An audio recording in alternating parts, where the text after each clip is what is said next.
ilində Azərbaycan dili fənnindən bilik yarışı keçirdirik. Şagirdlərimiz 3 komanda olublar. Xarı bülbül komandası, heca komandası və qoşma komandası. Mən sualı səsləndirirəm. Hər bir komanda düzgün bildiyi cavabı yazır və mənə təhvil verir. 10 sualdan ibarətdir yarışımız. Başlayaq uşaqlar. Bəli. Hazırsınız? Bəli. Başladıq. Başladı. Xarı bülbül komandası səhv. Qoşma komandası sən.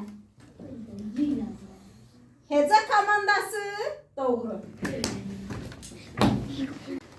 Xarı bülbül komandası doğru. Heca komandası doğru və qoşma komandası yanlış. Kar qarşılığı olmayan Cingiltili samitlərimiz hansılar? Heca komandası doğru.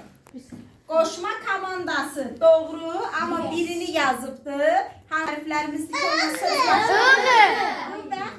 Qoşma komandası tək ı-nı yazıbdı. Amma digər komandalarımız hər iki hərfimizi yazıbdı. Məcazi mənalı söz yazın. Məcazi mənada olan söz. Xarı bülbül komandası doğru. Soyuq ürək yazır. Ürək soyuq isti olmur ki. Qoşma komandası doğru. Daş ürək yazır.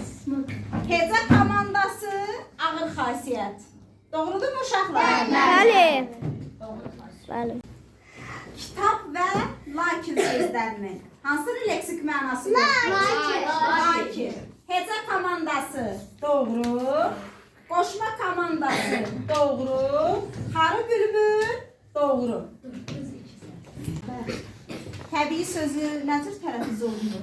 Sözün sonunda qoşa, sait yanaşı gələrsə də saitin birini salırıq. Digər nəcür tələffüz olunur? Uzun tələffüz olunur. Qoşma komandası səl.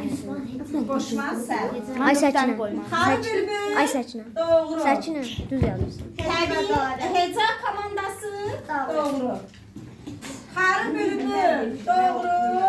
Heca komandası doğru.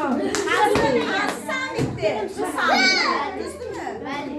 Bugünkü yarışımızın qalibi hansı komanda oldu uşaqlar? Heca komandası. Heca komandası. Səhv cavabı varmı? Hey. Xarı bülbül neçə səhv oldu? Bir.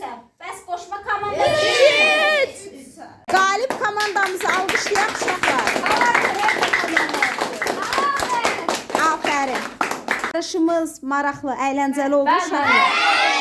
Bəli. Əslində bugün heca komandası qalib olsa da, amma digər komandalarımız da qalibdir. Niyə? Çünki yarışda iştirak elədik, bilmədiklərimizi öyrəndik. Doğrudurmu? Bəli. Siz özünüzü də alqışlayın.